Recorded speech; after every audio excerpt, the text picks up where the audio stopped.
And if you were listening to his address there, fighting corruption, solving the country's economic woes are among the top policy priorities, says the party. At the launch of those discussion papers, it says if it does not do so, the country will be in dire straits. To talk more about the upcoming policy conference, we're joined by Political Analyst Lukhanyo Vangqa. Lukhanyo, good evening to you and welcome. Jeff Radebe is the party's policy head, and he said something which I'll paraphrase here. In our conference in Mangaung in 2012, insofar as the economy is concerned, we still lag behind, especially in the empowerment of previously disadvantaged individuals. It's 10 years later. What do you make of the 10 years between then and now, when still the same challenges which have worsened still prevail? Good evening, Iman. I think what Jeff says speaks to the policy documents that we see, that from a cursory reading of the documents, they are repetitive. There's a bit of experimentation there, and there's a sense of desperation for the 2024 elections. And that's the focus that the ANC seems to be on now. It's single-mindedness towards 2024, and everything else must fit into that focus of 2024. These problems that they are citing and some of the issues that they are raising in these policy documents are the very same issues they spoke about in 2017, are the very same issues that they spoke about in 2012. The issues of land redistribution, the issues of inequality in the country, high youth unemployment, all of those problems seems to have gotten worse with the current NEC led by Cyril Ramaphosa. And the NEC before that emerged in Mangaung. So the problems that we see from the ANC are the same problems that existed then. Are there new ideas to solve these problems? It doesn't seem like it. Most of the policy documents that we have now are repetition. Those that are not a repetition, they're an experimentation. They're even looking into the arsenal of the policies that are available in the DA. For an example, the human settlements policy that they now seek to adopt to national level is the policy that is being discussed by the DA and implemented for implementation in the city of Cape Town, as well as the Western Cape government. That of no longer building houses, instead giving people service stands, but no houses, no structures. So some of these things we see as experimentation. Those that are not are simply repetition.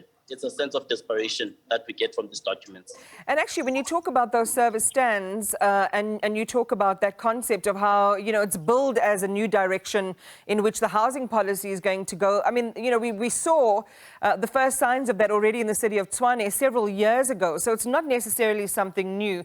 And in fact, as I listened to you answer that first question, it sounds like that instruction you get at the back of a shampoo bottle, rinse and repeat. There's this constant repetition, it would seem, of directions in which the party wants to go, things it wants to do, that it has either already tried and perhaps not succeeded as, and bringing them out again.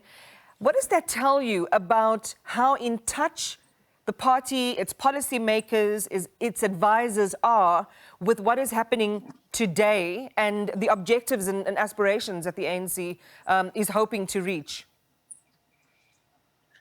There seems to be a breakdown in the party structures of the ANC. The branches that are the basic unit of the organization are unable to drive the policy direction of the ANC. They can't say to the leadership that these are the issues that we find on the ground, and these are some of the solutions that speak to the grassroots issues that we have.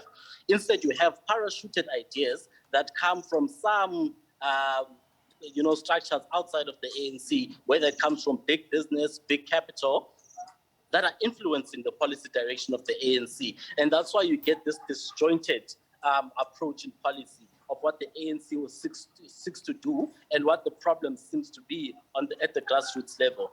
And another example is the one that you bring in here, when you say, these policies have been experimented on in Tshwane. They've also been experimented on in the city of Cape Town. The worst of these was when the Helen Zille government built, service stands for toilets and didn't build any enclosures for there. And we saw the backlash that came from that. Now you can imagine when you give someone a service stand and you don't give them a housing structure, however you say that falls under your human settlement policies. Those are not human settlements. Those are not housing structures. Then you might need to be calling it something else. maybe you're providing human infrastructure instead of human settlements. So those are some of the problems that we find with the ANC, that the branches are unable to direct the policy direction of the organization. And then you get this, the statement from Radebe, who mentioned the last election showed a drop in support for the party. It was a warning for the 2024 elections. And I'll get to the issue of corruption in just a second. But against the backdrop of what you have just said, it understands the challenge. It understands the risks to its very existence.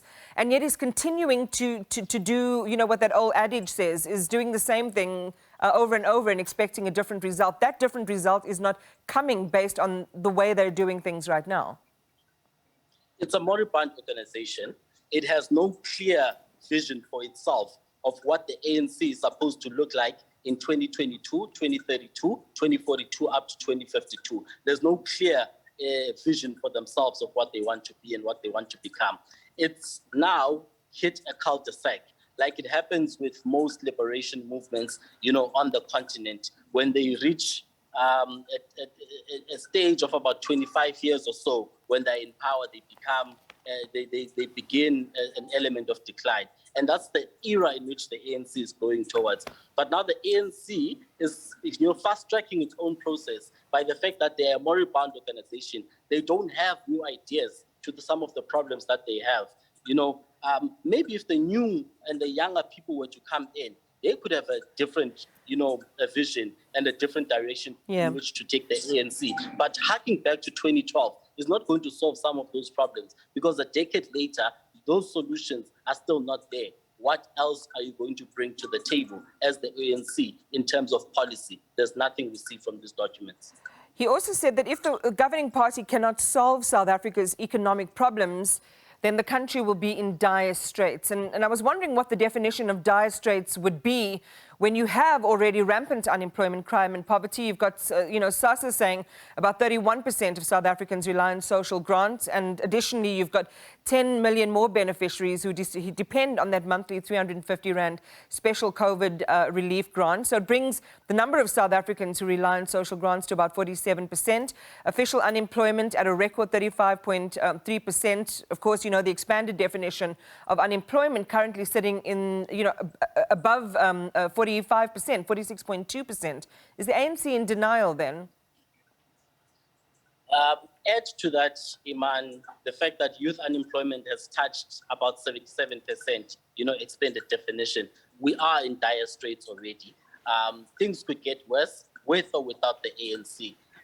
Without the ANC, yes, we know we're going to get into a space where we have dysfunctional,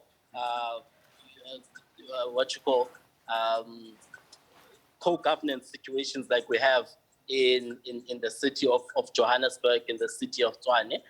So in that sense, you could have a sense of instability that comes with the removal of the ANC.